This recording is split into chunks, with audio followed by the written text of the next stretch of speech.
స్టేషన్లో సిఐ నాగరాజు యొక్క హెరాస్మెంట్ తట్టుకోలేక మే 21వ తారీఖున ఆత్మహత్యకు పాల్పడినటువంటి పేరుపోగు క్రాంతి కుమార్ కేసుని ఈ రోజు నాగరాజు మీద అబెటింగ్ టు కమిట్ సూసైడ్ కింద రిజిస్టర్ చేశారు. 21న ఆత్మహత్య చేసుకుంటే 22వ తారీఖున అనుమానాస్పద మృతిగా కేసు రిజిస్టర్ చేశారు. తరువాత దాన్ని గాలికి వదిలేశారు. పేరుపోగు వెంకటేశ్వరరావు గారు ఆయన తండ్రి గారు వెళ్లి పలుమార్లు పోలీస్ స్టేషన్లోనూ కమిషనరేట్లోనూ కలిసినా కూడా నిష్ప్రయోజనమైంది. అలా వదిలేశారు. తెర మరుగైపోతుందని భావించారు. ఇంతలో మరో ఘోరమైన సంఘటన జరిగింది. అదే పోలీస్ స్టేషన్కి సంబంధించి సాయి కృష్ణ అదే పోలీస్ స్టేషన్లో లాకప్ డెత్కు గురి అయ్యాడు.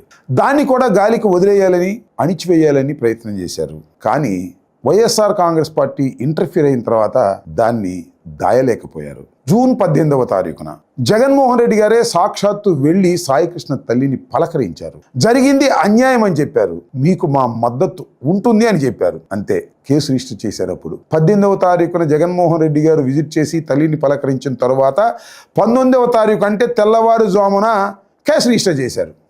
అంటే జగన్మోహన్ రెడ్డి గారు వెళ్ళి పలకరించి ఉండకపోతే కేసు రిజిస్టర్ చేసి ఉండేవారు కాదు అనేది మీ అందరికీ అర్థమవుతుంది కదా.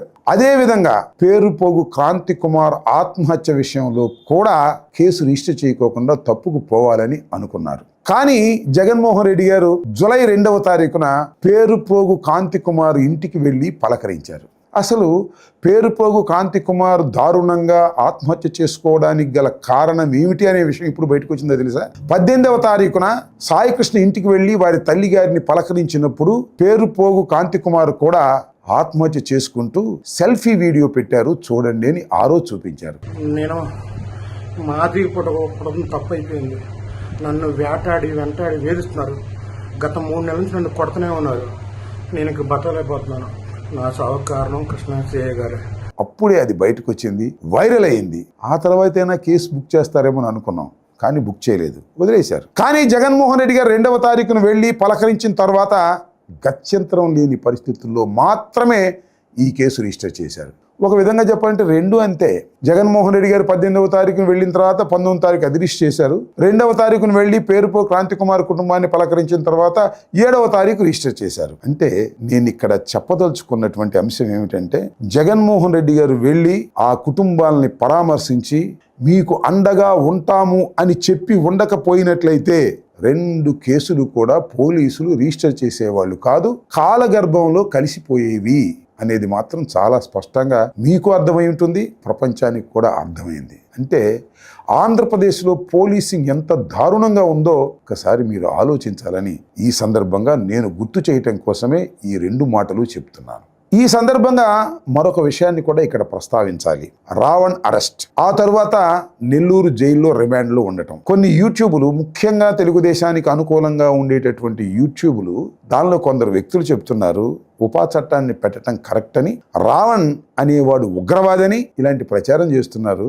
ఇది ధర్మం కాదని మాత్రం ఈ సందర్భంగా చెప్పడం కంటే ఆ యూట్యూబుల్లో చెప్పేవారికి చిరు హెచ్చరిక కూడా చేస్తున్నాను. మీరు కూడా రావణ్ లాగా యూట్యూబ్లో నడుపుతున్నారు, రావణ్ లాగా యాంకర్లుగా ఉంటున్నారు. ఉపా చట్టం ఇప్పుడు ఇలాగే ఉండదు, ప్రభుత్వాలు మారుతాయి. మారిన ప్రభుత్వం చేతుల్లో కూడా ఉపా చట్టం ఉంటుంది. ఆ ఉపా చట్టం మీ మీదే ఉపయోగిస్తే ఎలా ఉంటుందో ఒక్కసారి ఆలోచించుకోండి. మీరు ఈ మధ్యన ఇంకొక విషయాన్ని కూడా గమనించాలి. ఐపీఎస్ అధికారి అయినటువంటి వెంకటేశ్వరరావు గారు ఈ మధ్యనే మాట్లాడారు. ఎంత క్లియర్గా చెప్పాడు. ఒక విధంగా వెంకటేశ్వరరావు గారిని ఈ సందర్భంగా నేను అభినందిస్తున్నాను.